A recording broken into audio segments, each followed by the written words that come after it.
Bismillahirrahmanirrahim. Assalamualaikum warahmatullahi wabarakatuh. Salam sejahtera bagi kita semua. Om Swastiastu, Namo Buddhaya, salam kebajikan. Yang saya hormati para Menteri Kabinet Indonesia Maju, Gubernur Jawa Barat, yang saya hormati Rektor Universitas Padjadjaran, Profesor Dr. Rina Indiastuti, beserta para Wakil Rektor, Majelis Wali Amanah, Dewan Profesor, dan Senat Akademik Universitas Padjadjaran, serta dosen dan tenaga kependidikan Universitas Padjadjaran, para mahasiswa UNPAD yang saya banggakan, hadirin dan undangan yang berbahagia. Dalam kesempatan pertama, saya ingin menyampaikan selamat ulang tahun yang ke-63 kepada seluruh sivitas akademika Universitas Padjadjaran dan kepada keluarga besar alumni Universitas Padjadjaran. Dalam usia yang ke-63, Universitas Padjadjaran telah memberikan kontribusi besar dalam perjalanan Indonesia. UNPAD telah melahirkan banyak tokoh hebat yang berkontribusi penting bagi kemajuan bangsa dan negara. Profesor Iwa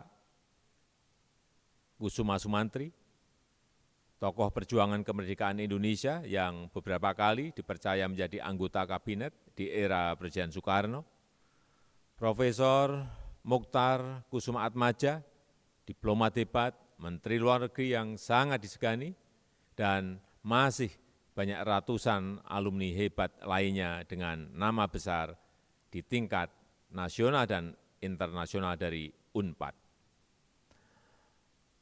Kehebatan para senior tersebut harus memberikan inspirasi kepada kita semuanya untuk menghadapi masa depan.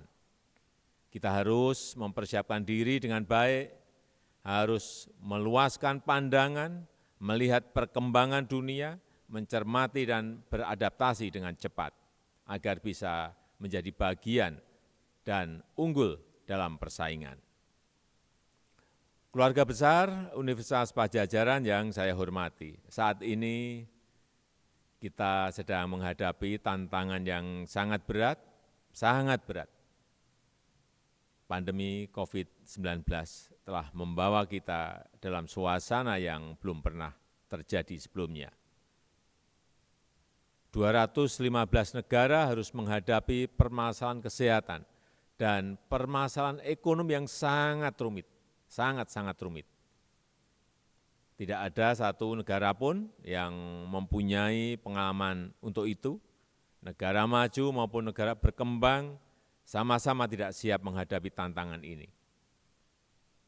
Permasalahan yang extraordinary ini harus kita hadapi dengan cara-cara extraordinary. Tantangan yang extraordinary harus dihadapi dengan strategi yang extraordinary juga. Mindset kita harus berubah. Budaya kerja kita harus berubah. Cara kerja kita juga harus berubah. Dalam kehidupan sehari-hari, banyak perubahan dalam standar keseharian kita yang dulu dianggap tidak wajar, sekarang justru harus menjadi keharusan. Kita harus jaga jarak, pakai masker, bahkan pakai face shield. Kita harus bekerja dari rumah, kuliah dari rumah, dan bersilaturahmi secara virtual. Dan semua yang dulu dianggap tidak wajar, sekarang ini menjadi keharusan. Standar normalitas telah berubah. Bukan hanya normalitas terkait kesehatan, tetapi juga normalitas terkait budaya kerja dan cara kerja. Sekarang inilah saatnya kita memperkenalkan standar normalitas baru dalam kehidupan profesionalitas kita. Dosen yang baik adalah dosen yang memfasilitasi mahasiswanya belajar kepada siapa saja, melalui media apa saja, dan dilakukan kapan saja. perguruan tinggi yang baik adalah perguruan tinggi yang membangun ekosistem merdeka belajar dan memanfaatkan materi dan media belajar yang terbuka luas. Standar normalitas baru tersebut harus dirumuskan dalam berbagai kebijakan. Kebijakan tentang KPI dosen, tentang Key Performance Indicator dosen, kebijakan tentang program prioritas perguruan tinggi, dan kebijakan tentang alokasi anggarannya, kebijakan infrastrukturnya, termasuk berbagai SOP baru yang harus dirumuskan. Demikian pula hanya di bidang penelitian dan pengabdian kepada masyarakat, berbagai standar normalitas baru harus dirumuskan. Saat ini adalah awal abad digital. Berbagai riset dan pengembangan teknologi di bidang digital seharusnya memperoleh prioritas. Bagaimana teknologi digital, big data analitik, artificial intelligence bisa dimanfaatkan untuk berbagai bidang. Bagaimana agar inovasi-inovasi digitalisasi dalam revolusi teknologi jilid keempat bisa dimanfaatkan untuk kesejahteraan masyarakat dan kemajuan bangsa.